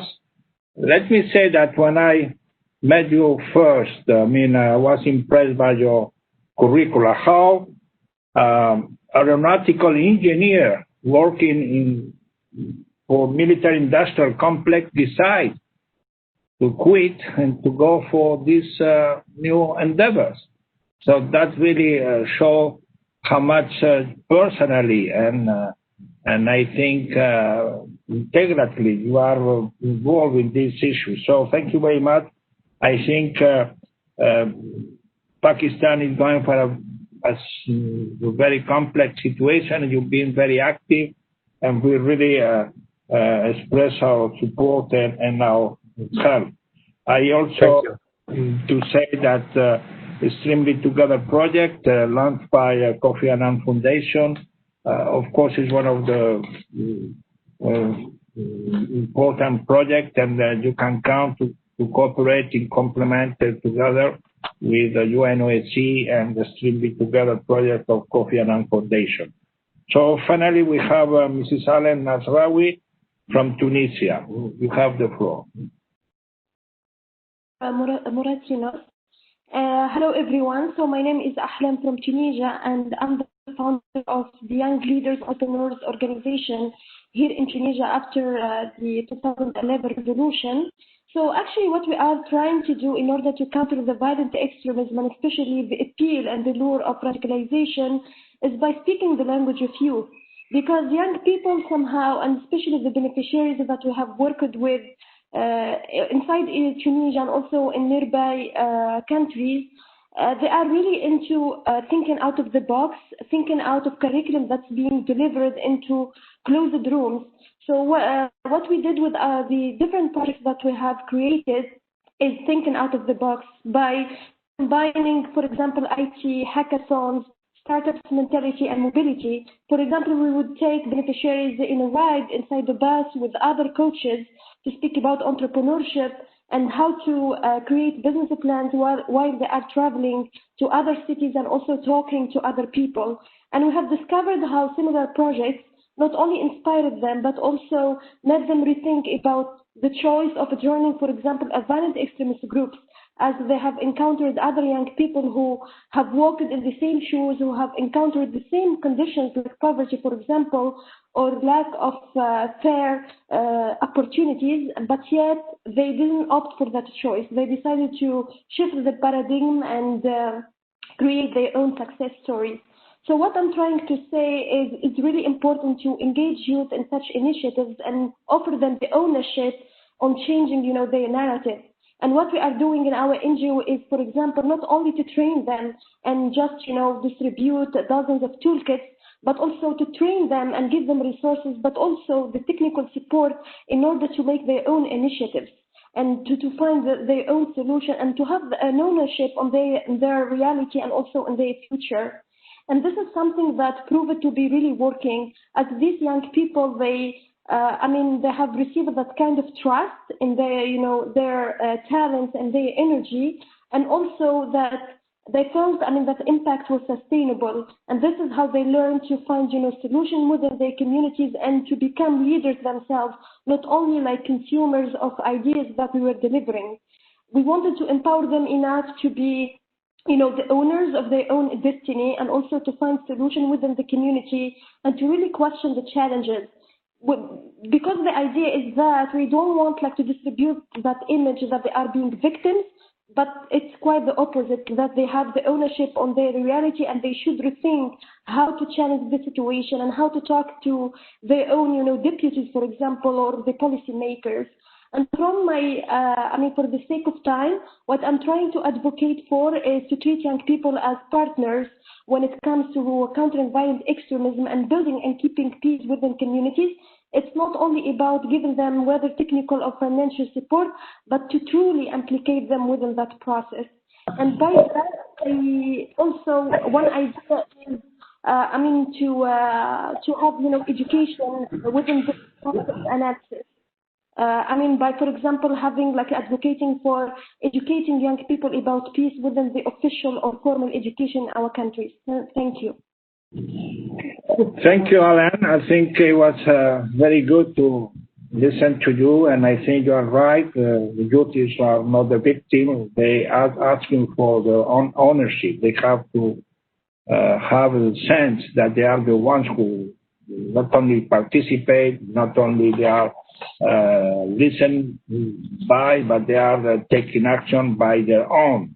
So they are the ones who really move forward because they decide to do so. So that's, I think, is very important, a strong message. So I will ask now Mrs. Steve Hay also sent to us a question to our friend Undersecretary Vladimir Voronkov, and then we will try at the end to have the floor again to our friend Siva from Sri Lanka, if she can really finally connect with us. So, Siva, you have the floor to ask a question to Vladimir Voronkov.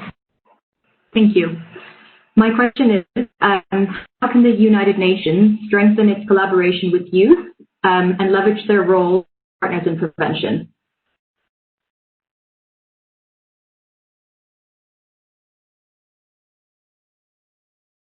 Thank you very much for this question, and thank you very much for your work. You mentioned Somalia as a destination you're working with. So this rehabilitation, reintegration, and repatriation, in many cases, efforts are really very important as a preventive tool to split this chain of violences. So it's very noble job, and by the way, we're trying to do this job with regard to the detainees, terrorist detainees, captured on the territory of Iraq and Syria. As you know, there is an issue with Al-Hol camp, where more than 70,000 detainees are in this very camp. And we're pushing member states to take these people back. And your experience in the radicalization of these people with different military or, terrorist backgrounds is very important in order to have a successful story in this regard. In other case, it will be a big challenge for the whole humankind, And you mentioned that the majority of these people who fight in terrorist groups are young people. And we need to find the relevant narratives, how to stop this dissemination of violence and how to stop their way of thinking. These people in camps on the territory of Syria and Iraq are still very radicalized. So this experience is really crucial one and should be shared with all the countries. So it's possible rehabilitation and reintegration, but it's a very difficult process. So you mentioned also very important issue of innovation in this regard. And we will open a hub on behavioral insights. And I hope this new technology will help us to understand where a person is very close to be radicalized or to join terrorist groups to stop this kind of development. So it's very important to have these innovative tools because the root causes for radicalizations are very well known. You mentioned the number of drivers of violent extremism, social exclusion, lack of life opportunities, lack of economic and social infrastructure. So it's rather well known, but how to be effective addressing these challenges? This is still no clear answer. And we are working in this whole of society arrangement. We are trying to work very closely with member states and civil society organizations on this very issue. But we need to do more because all of society approach is the only way forward how to stop radicalization or reverse person who is radicalized to a normal life. So it's also very important. But speaking about concretely about your question, I will answer very shortly. My office is very young. The average age of people is less than 40 years old. So majority of them are really very young people. And they're working very hard in order to understand how to make our counterterrorism work more and more effective. I don't know if you, it might be you know that we did organize this summer a virtual counterterrorism week in New York. But we did this kind of work from New York, but it was a global engagement.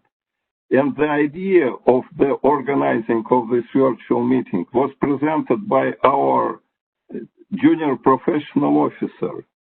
And we took immediately this idea on board because it gave us chance to continue our business, not as usual, but in this COVID-19 situation.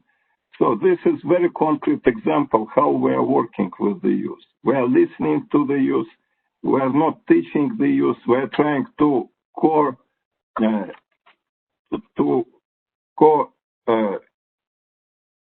act together with the young generation, both in our programmatic activities and inside the work of our office. So I think this is the main recipe for future. I fully agree that youth should be engaged in all the engagement of any government, of any civil society organization, of any political force. This is the only way forward because the number of young people is growing every year. And if there is no engagement of youth in political life, in counterterrorism activities, or in social life, or in civil society life, it means that it will be a conflict between generations. And we need to prevent this, working very closely, but granting the youth with more and more engagement, granting the youth with more and more power. And I think this is the only and the healthiest way forward. And this is the development of humankind. Only by this philosophy we could be successful for future. I'm very grateful to my friend Miguel Moratinos because I think he has the same feeling as I have. We discussed these issues when the same situation was 60 years ago, 50 years ago. We are discussing how to live better in peaceful environment, how to use our capacities for the better of the humankind, how to be engaged, how to create new economies, how to eradicate poverty, and so on and so forth. Well, progressing, we could state, but we are not doing enough. This is for sure. And because of that, we count on your engagement, on the engagement of youth in our activities. And fortunately, the Secretary General is very supportive for the youth engagement. And I think it's a very promising signal for the United Nations and for the young generation how to work together in future. Thank you very much again for your question. Thank you very much, Vladimir, and thank you for the panelists for this cluster. I think my friend Vladimir summing up very well in the last part of his intervention, answer to your question. I think we've been working together for many years. We have shared the same spirits and values. And now we are seeing that we are in a transition phase, and I know Secretary General is very much committed, has been very much involved. He's now ready to move forward. And I think this new movement for hope is going to be done to thank and with the help and support and participation of you. So before making my concluding remarks and thanking all of you, let's try for the first time to have the opportunity to hear our friend from Sri Lanka, Mrs. Subhashini Savedran. I hope this time is going to work. I ask you to try to be brief in comment as short as you can. What are your opinions? So, Siva. Thank you. Can you hear me? Can you hear me? Okay, thank you. Your Excellencies and friends, I'm privileged and honored to be part of this interactive youth webinar. I'm Sivadarshini from Karaitivu, a small village in the eastern province of Sri Lanka, where I happen to live since we displaced in 1997 due to the internal war and conflict. I still remember the last night before we left my native place, Modur. I heard a lot of gunshots and it made me feel like it was shot onto the roof of our hut. I was terrified and feeling unsafe even though I was there with my parents. Then the next morning before dawn, we were gone out of that place forever, and I started to carry and sense the attachment I had with the place ever since. I could not find the new home welcoming, rather I heard people repeatedly calling me Ayalurakal in Tamil, and it means outsiders. That was the first label imposed on me. More or less, my experiences as a youth could resonate with many other youths from our country. In the light of my experiences, here I am to highlight some of the challenges that the Center for Communication Training have experienced due to the pandemic in addressing hate speech, racism, Islamophobia, etc. Recently, we experienced an Easter Sunday attack which caused more than 200 lives last year and contributed to a surge in Islamophobia and nationalist rhetoric which focuses on national security to defend the majority community from so-called extremist forces. What is extremism? The blurred definition in these securitized times makes it possible to label anyone who questions and resists the autocrat government or institutions.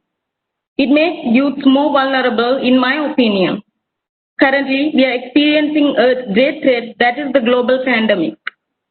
The surge in stigma, racism, and xenophobia severely affected the mobilization of youth from diverse communities. My own identity as someone who belongs to an ethnic minority also posed certain challenges to our Theatre for Peace project funded by Youth Solidarity Fund, United Nations Alliance of Civilizations. During the lockdown, certain communities were blamed for spreading the virus, and it contributed to exacerbate the already existing stigma attached to those communities.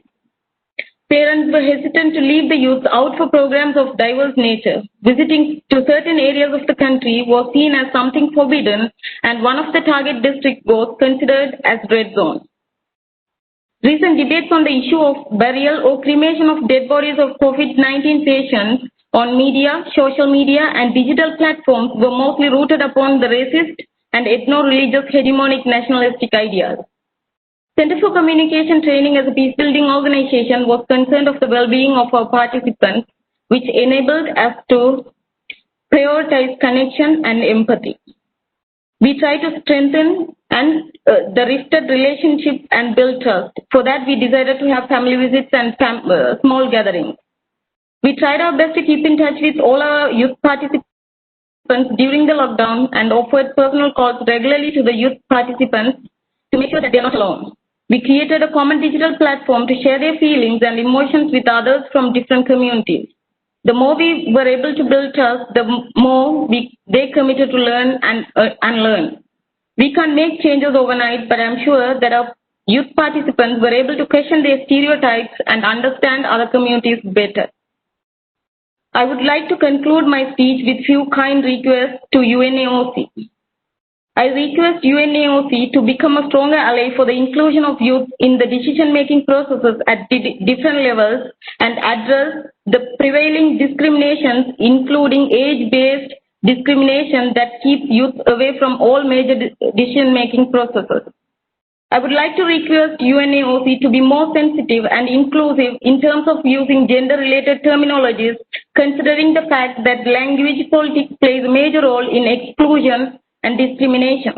I kindly request for the usage of gender-neutral terms rather than using the terms like girls and boys or men and women. Thank you very much for the opportunity to share my thoughts and experience.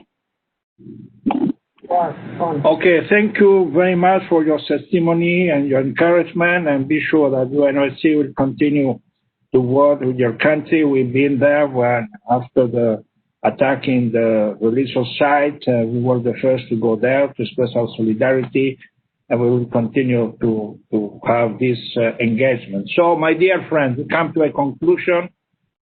Well, a bit late, but you know, the Spanish people, we don't have a clock in our mind, so we are more flexible with this time constraint. And I'm expressed, I think, on behalf of all my team and all the people I think take part in this webinar, that apart the technical difficulties we had, it has been extremely, at least for us, extremely rich, extremely enlightening. Let me conclude very shortly. And I think if we have something similar, the senior with the younger, that we like to speak too much. So we've been too long. And so, I don't know, I will not recommend you to speak less, because if you speak less, it would be tweeting. And I don't like tweet diplomacy. So I like people who express themselves and have the time to express their feeling and their sentiment. So let's agree that we have this intergenerational conversation, and that there is a common, I think, a goal expressed by all of us is to have what Aya Cheli said, to have this intergenerational co-leadership for the future. I think some of you mentioned that we need the youth to be ready to have the ownership of the next step they are going to adapt, they are going to express to all of us. I think also Corinne was very clear and very bright to us, and also Luis, that we have to really have a kind of permanent participation in the decision-making process of the youth. I think that is a new idea that we should develop in the future. I think whatever is going to be proposed as Secretary General for in the future, we have to introduce that youth should be sitting in the, in the headquarters of any agency. So they have not to just have a special youth meeting, as you say, but they have to be present in all the decision-making processes. So then we have this question about how we coordinate. And I think coordination is fundamental. Capacity building is also fundamental. And now resources. I mean, we need resources. There are a lot of resources in the world, but we don't know how to use them. So the first temptation is to ask the multimillionaires to give part of their wealth. They are not going to do so. Well, they are going to give some part here and there. We are trying to have, some compact in the UN system. But let's be more imaginative. Let the youth take some decision by yourself. So imagine, 15 years ago, one brilliant diplomat, one brilliant foreign minister of Canada, Lester person, have this idea of proposing to have 0.7% of the general, the national growth product to official development aid. Well, we didn't reach the goal. It was a voluntary basis. It's going here and there, but not with great success. So what we are going to do? Of course, Mr. Voronkov and myself as UNOCT, UNOSC will help you. We'll give some resources, but if that is not going to be enough, so why do you not organize yourself? Can you imagine how many youth are in the world today? I don't know. We are 7 billion people around the world today. So how many young people are around the world? Can you imagine instead of eating one hamburger in McDonald's, you decide to put this $2 for the implementation SDG? Can you imagine instead of, of having, your preference, favorite film or video to be rented to put in a kind of fund for implementation of the goals of the development? So there is some ideas that have to be, put into place.